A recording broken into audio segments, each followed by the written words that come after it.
transmisi lokal itu adalah sumber penularan bukan lagi dari daerah-daerah merah di Jawa, di Sulawesi, di Bali, bukan. Tapi sumber penularannya ada di sini. Buktinya kasus yang ke-11, 12 di Kota Kupang. Sebelumnya saudara-saudara, saya kira kita semua tahu ada klaster Sukabumi yang sekarang masih dirawat dan ada yang sudah sembuh. Klaster Magetan, klaster Goa. Tadi mungkin kita dengar ada klaster Lambelu. Tapi yang mendebarkan kita warga Kota Kupang adalah klaster Kota Kupang. Pertanyaannya, almarhum ini tidak pernah kemana-mana, Pak. Ya, penjual daging di pasar Impres, kok bisa kena? Ya, jadi tim kesehatan kota itu menganalisis, ya, mencoba mencari sumber-sumber penularan. Ya, sukar karena kita tidak tahu. Tadi yang dikatakan OTG kita terlalu banyak OTG yang terdaftar maupun OTG yang tidak terdaftar. Nah, ada 3 kemungkinan, ya. Yang pertama dari temannya, tapi lucu, temannya kan tidak ada yang sakit, ya, tapi bisa OTG dari teman. Yang kedua dari pembeli, sekali lagi sukar kita temukan karena memang yang datang ke pasar itu bebas. Yang ketiga, tanpa disadari, alat tukar uang. Ya mungkin protokol cuci tangan tidak dipenuhi, ya mungkin kalau dia pegang dagingnya, jadi pegang uang dengan daging itu bersamaan. Saya tidak menuduh, ya, tetapi ini analisis saja. Nah, saudara-saudara, tinggalkan itu. Dengan adanya satu kasus kematian, saya mendeklarasikan bahwa di Kota Kupang ini 430 orang penduduk Kota Kupang adalah OTG. Jadi bukan 28 yang tercatat. Kita semua ini kalau dia warga Kota Kupang adalah OTG. Nah, ini akan menambah ketakutan, menambah kepanikan. Tidak, tadi siang saya bilang orang Kupang tidak panik. Buktinya masih keleleran di pinggir jalan banyak. Jualan di pinggir jalan dilarang dengan cara apapun, tetap mereka anggap kota ini biasa-biasa, jadi tidak panik. Sehingga kalau Pak Gubernur atau tim di provinsi umumkan semua positif, silakan diumumkan bebas. Karena orang tidak akan panik, Pak. Buktinya jualan, ya tuh, bebas jalan tanpa masker, ya. Jadi ini, nah saudara-saudara, tinggalkan ini apa yang kami sudah buat. Nah, jadi pasien atau kasus almarhum 01 ini, ya, kami sudah ada 3 kategori kontak yang di tracing mulai 2-3 hari lalu sejak meninggalnya. Jadi yang pertama adalah keluarga. Keluarga ini kami ketemukan 11 orang, dan 11 ini sudah di-swab semua, sudah semua. Kita moga-moga hasilnya besok atau kita dengarkan. Yang kedua, teman-teman di rumah sakit, mulai dari rumah sakit Wirasakti sampai rumah sakit Yohanes, itu berjumlah 69 orang kontak, dan 49-nya sudah diswab. Hasilnya kita belum tahu. Temannya, teman kerja, teman dan dampak dari akibat kehidupan sosialnya 30 orang. Tadi baru ambil 3, karena kita harus kejar orangnya.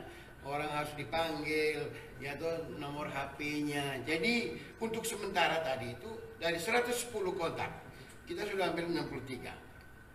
Tapi ada yang menarik, saudara. Ada 2 kategori yang menarik. Tadi saya pagi-pagi dapat WA dari temannya yang kebetulan sehat, membeberkan nama-nama 5 orang temannya dengan nomor HP-nya yang sama-sama jual daging. Ya, kan? Itu juga menarik. Terus yang kedua, ada 5 orang lagi. Jam 6 sore tadi ini saya dapat nama dari keluarga inti yang bukan ada di Nunleu, tapi di luar, di kelurahan lain. Saya tidak mau sebut nama kelurahan. Mereka datang menyerahkan diri, ya, ke lurah setempat. Lalu lurah mencari tahu, akhirnya lurah setempat mengisolasi. Nah, dampaknya kan mereka butuh makanan. Akhirnya lurah bersama inisiatifnya cari sumbangan makanan supaya mereka tidak keluar. Dan besok pasti kita akan swab. Jadi besok itu kita akan kira-kira ada 67 yang akan diswab. Ya. Kalau nanti malam ini tadi sampai jam 6 sampai jam 9 ini masih ada tracing, kita akan kejar lagi. Ya. Nah, pada kesempatan ini saya juga bilang, saya mau menyampaikan kepada warga Kota Kupang, kalau merasa kenal dengan beliau, merasa kontak dengan almarhum, silahkan lapor ke puskesmas.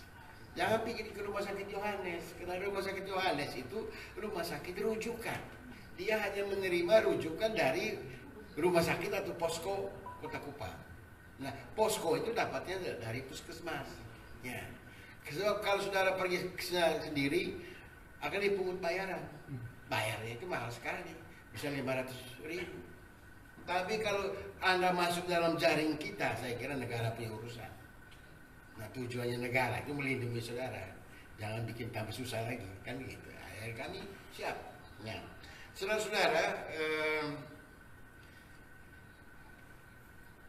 untuk pasien yang saat ini lagi dirawat, saya kira kami tidak akan bicara banyak. Jadi pertanyaannya itu adalah bagaimana dengan kondisi Kota Kupang. Nah, mulai mungkin mestinya tadi sore, tapi pastinya besok seluruh pasar tradisional ini akan mengalami penjagaan ketat.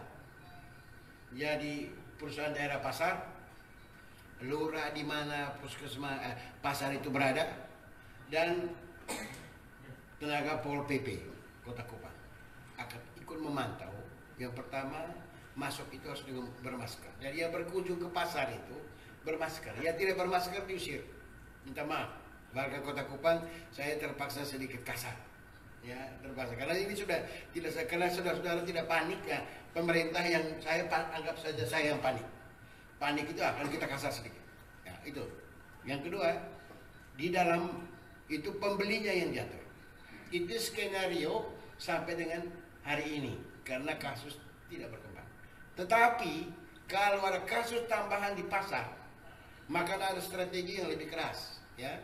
Pak Wali sementara menyiapkan konsepnya, tadi pagi beliau baru di koran akan diteliti, kita sudah siapkan konsep. Yang begini, konsep yang pertama adalah seluruh pasar tradisional nanti kita batasi jam operasinya.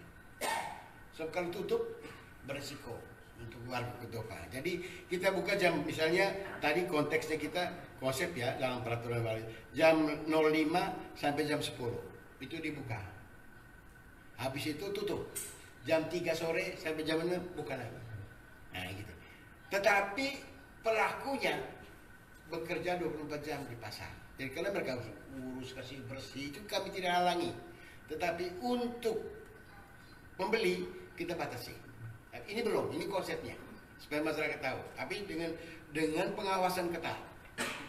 Nah yang menarik itu adalah konsep yang kedua yaitu mart. Semua toko-toko modern. Jadi yang ada mart di belakangnya.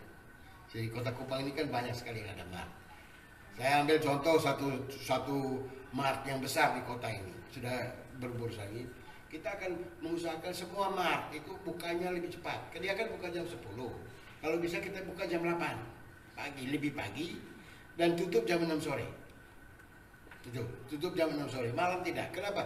Resiko orang berkumpul belanja itu waktu malam. Nah, lebih baik kita batasi. Jadi kalau kita batasi sampai hanya jam 6, orang sudah tidak kemana-mana. Yang kedua, seluruh stand permainan yang ada tidak boleh dibuka. Tutup. Tidak boleh dibuka. Karena itu kesempatan. Apalagi kalau buka pagi. Wah, kesempatan anak-anak yang libur ini bermain-main di mart. Dan ini minta maaf, saya terpaksa sedikit. Itu tadi, saya bukan keras, tapi saya panik. Saya bilang begitu, supaya warga ikut panik ke saya. Ya, kalau panik ya sama-sama sedikit mengerti. Yang ketiga, semua tenan atau stand yang berhubungan langsung dengan manusia, saya minta ditutup. Saya minta contoh di Lipo Mart ya.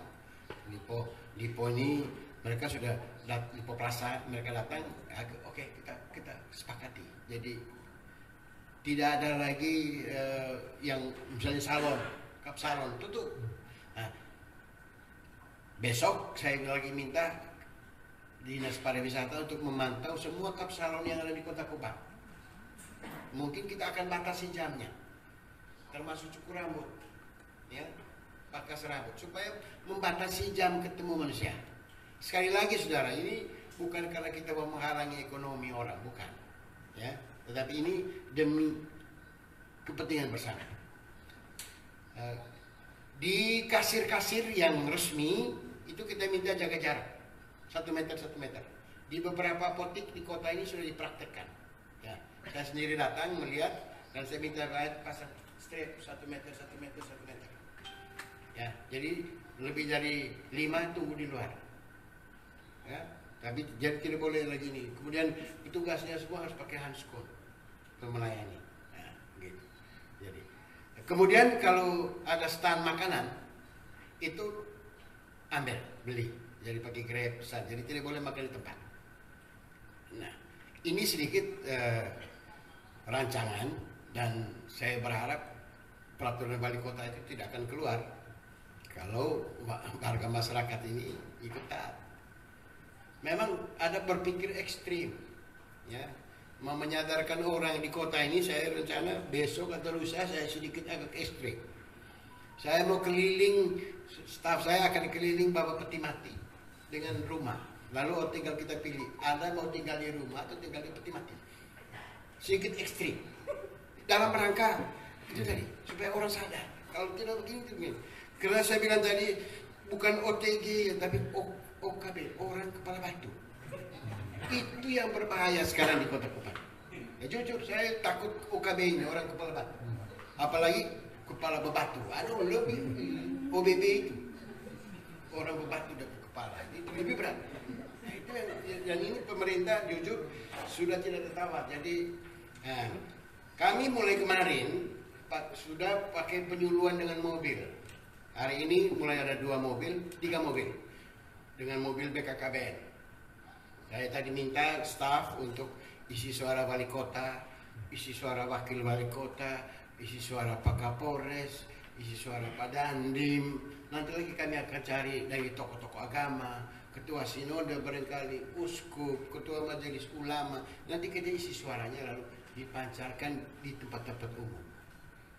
Nah, ini dalam rancangan. Tapi saya kira meskipun besok Jumat saat ini kami akan coba. Karena apa? Tujuannya cuma satu, saudara, meningkatkan kesadaran masyarakat dan memotivasi, ya, memotivasi. Ya, saya sendiri sudah menghubungi semua pimpinan agama dalam forum KUB dengan himbauan-himbauan yang dasar, ya, yang prototipe dari pesan lu pakai masker, oh ya dasar-dasar lah, ya, supaya beliau-beliau sebagai pimpinan dalam forum komunikasi umat beragama itu menyampaikan kepada seluruh jemaat dan umat. Ya, kita tahu Pak, memang mati itu di tangan Tuhan. Betul, tidak ada yang langgar Pak, tidak ada. Semua tahu, kalau ada yang bilang mati tidak di tangan Tuhan itu omong kosong. Semua tahu. Kita punya kewajiban, jangan sampai orang itu mati Pak. Ya, ya. Memang mati itu tidak ada urusan dengan umur. Mati tidak ada urusan dengan sakit. Kalau mau mati sekarang, biar umur 5 hari juga mati kan. Tapi umur 98 tidak mati juga ya. Kalau itu urusan dengan yang Maha Kuasa. Jadi tidak sakit juga mati. Sakit muntah darah tidak mati Pak. Tiba-tiba duduk nonton TV mati. Jadi tidak ada urusan dengan sakit, tidak ada urusan umur. Tetapi wabah ini membuktikan di seluruh dunia, bukan hanya di kota Kupang. Ya. Ribuan juta mati itu. Kenapa Pak? Berarti kita wajib mencegah. Ya. Kalau kita namanya kota kasih, kota orang beragama, supaya kasih kita terpancar, jangan menularkan orang lain.